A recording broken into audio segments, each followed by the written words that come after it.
Doctor हूँ। कई दिन पहले की बात है, जब मैं ड्यूटी पर थी तो एक खुदकुशी का इमरजेंसी केस आया। खुदकुशी करने वाली एक लड़की थी जिसका नाम उमा था और मैंने अपने 8 साल के करियर और गुजरी जिंदगी में पहली बार इतनी खूबसूरत लड़की देखी थी। उमा बेहोशी की हालत में थी और उसको अस्पताल पहुंचाने वाले उसके माँ बाप थे।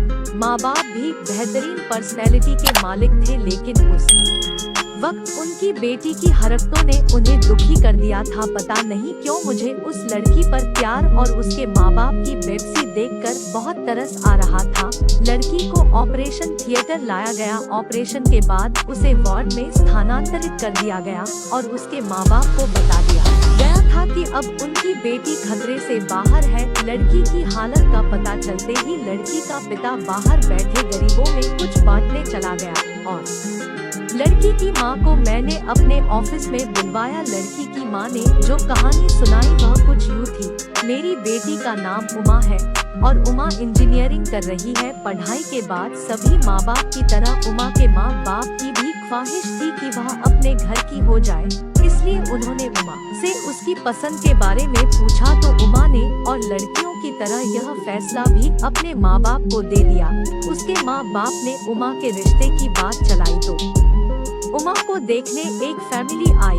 नाश्ते और बातचीत करने के बाद वह औरतें उमा के कमरे में चली गई। किसी ने उमा से चलकर दिखाने की फरमाइश की, किसी ने बोलने और किसी ने उमा के हाथ की चाय पीने की फरमाइश की। उसके बाद वह इजाजत लेकर चली गई, लेकिन लड़के वालों ने कुछ दिन बाद बिना कोई बात बताए ही रिश्ते से इनकार कर दिया। उमा को उस दिन जिंदगी में पहली बार रिजेक्ट किया गया था, मगर माँ बाप की तसल्ली ने उमा को हौसला दिया और एक बार फिर उमा को देखने के लिए एक और फैमिली आई। उन्होंने भी खाना खाने के बाद उमा के हाथ की चाय पीने की फरमाइश की और चाय पीने के बाद इजाजत चाही। 3 दिन इंतजार में रखने के बाद यह कहकर इनकार कर दिया कि लड़की को मेहमानों की सेवा करनी नहीं आती, क्योंकि उसने लड़के की मां को टेबल से उठाकर हाथ में चाय पेश नहीं की बल्कि आम मेहमानों की तरह टेबल पर रख दी।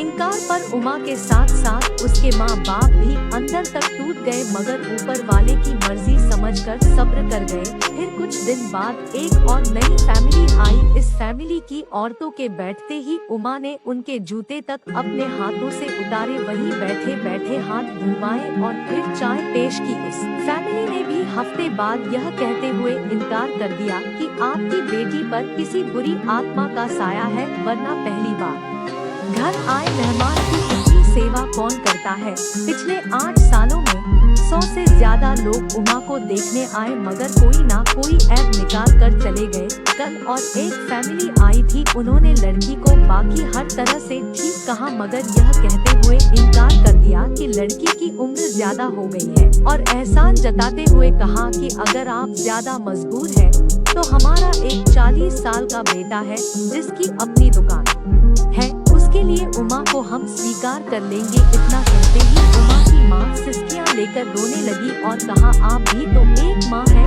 सोचे माँ जितनी भी मजबूर हो गैरों के सामने कैसे कह सकती है। और मेरी बेटी कल सारा दिन मेरे सीने से लग कर रोती रही है, कह रही है लोगों के काबिल होते होते मेरी उम्र ज्यादा हो गई है माँ। और फिर ना जाने कब उसने इस दुनिया को छोड़ने का फैसला कर लिया, क्योंकि वह कहती थी मेरा मनहूस साया।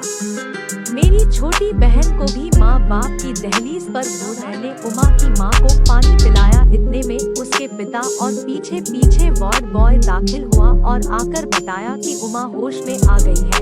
उमा की माँ बिजली की तेजी से वार्ड में पहुंची और उमा का सर उठाकर सीने से लगाया। उमा का पिता और मैं एक साथ कमरे में दाखिल हुए। उमा माँ को छोड़कर अपने पिता के गले लग गई और सिसकते हुए बोली बेटियाँ बोझ होती है ना पापा, आपने क्यों बचाया, मुझे मरने देते, मेरा मनहूस साया इस घर से निकलेगा तो गुड़िया की शादी होगी, नहीं तो वह भी आपकी दहलीज पर पड़ी पड़ी बूढ़ी हो जाएगी। उमा का बाप चुपचाप आंसू बहा रहा था। जब मैंने हालात आउट ऑफ कंट्रोल होते देखे तो उमा को तसल्ली दी और एक इंजेक्शन दे दिया। फिर उमा को लेकर ऑफिस में आ गई और उनकी बेटियों को अपने दोनों भाइयों के लिए मांग लिया। उमा के माँ बाप की आंखें अचानक आंसू बरसाने लगी। इस बार आंसू खुशी के थे। मेरे दोनों भाई डॉक्टर हैं, मैंने उनको अपना फैसला सुना दिया है और वह स्वीकार भी कर चुकी है। मैं आप लोगों से रिक्वेस्ट करती हूँ, आप शादी लड़की से कर रहे होते हैं, किसी परी से नहीं। किसी की बेटी को रिजेक्ट करने से पहले उसकी जगह अपनी बेटी को रख कर सोचो। मैं डॉक्टर होने की हैसियत से कहती हूँ, अगर ऐप देखकर रिजेक्ट करना हो तो लड़कियों से दुगनी तादाद में लड़के रिजेक्ट होंगे। आपके द्वारा निकाले गए ऐप और इनकार लड़कियों को मौत के मुंह में धकेल देते हैं। इसलिए मेरी सभी माँ बाप से गुजारिश है कि किसी की बेटी या बेटा रिजेक्ट करने से पहले अपने बेटे और बेटियों की अच्छाई और कमी पर भी ध्यान दे लिया करें। दोस्तों, आपको ये कहानी कैसी लगी हमें कमेंट सेक्शन में जरूर बताएं। वीडियो को लाइक कर दीजिए। इसी तरह की कहानियाँ रोजाना देखने के लिए चैनल को सब्सक्राइब करके घंटी के बटन को दबाकर ऑल पर सेट कर लीजिए, ताकि आने वाली वीडियो का नोटिफिकेशन आपके पास सबसे पहले पहुँचे। मैं मिलती हूँ आपसे अगली वीडियो में, तब तक के लिए धन्यवाद।